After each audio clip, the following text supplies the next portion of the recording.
So we're talking about the lateral lunge, okay? It's gonna be a leg strengthening movement just like a forward lunge would be, but it's gonna hit more of the outside of the leg than we're probably used to with doing a forward lunge.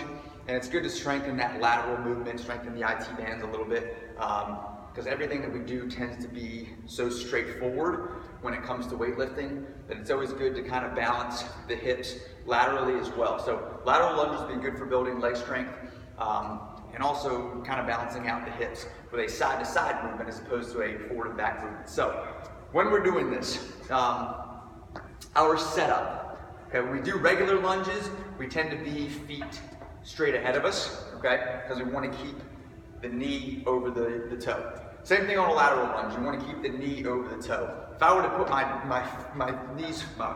toes forward and do a lateral lunge, okay, I'm really stressing that knee. Your knee's not supposed to bend like this, right?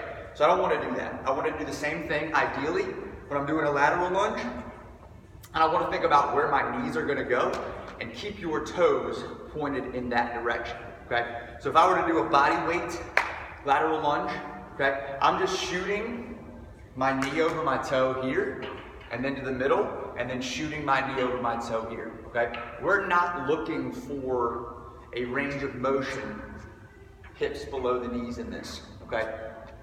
We're stressing the leg muscle a little bit, the quad a little bit, the outside of the thigh, and that's all we're looking for in this, okay? So you have to gauge your range of motion a little bit, regardless of what you're doing. But the biggest thing is when you're setting up, make sure knee goes over the toe, knee goes over the toe, okay? We're not putting those knees in a bad position. That's the unweighted version, okay? I would say start there if you don't do a lot of lateral movement or you're still trying to build that leg strength a little bit. Just make sure it's a nice controlled movement. And notice I'm not super low here, but the stress is in the quad and a little bit in the hamstring. Same thing here. Quad, a little bit of the hamstring. As much as we can, we want to stay on the heels, right? So just because I'm pushing towards the toe doesn't mean I'm pushing off the toe. And anytime we're walking, lunging, whatever, drive off the heel to get the most out of the hamstring, and that's typically what we're doing, okay? If I want to do it weighted, I would recommend starting one dumbbell, okay?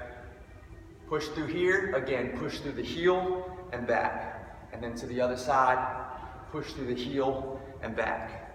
And push through the heel and back, and heel and back. I would recommend pausing in the middle each time. You don't have to, but it's gonna kind of control that movement a little bit as opposed to just bouncing from one side to the other.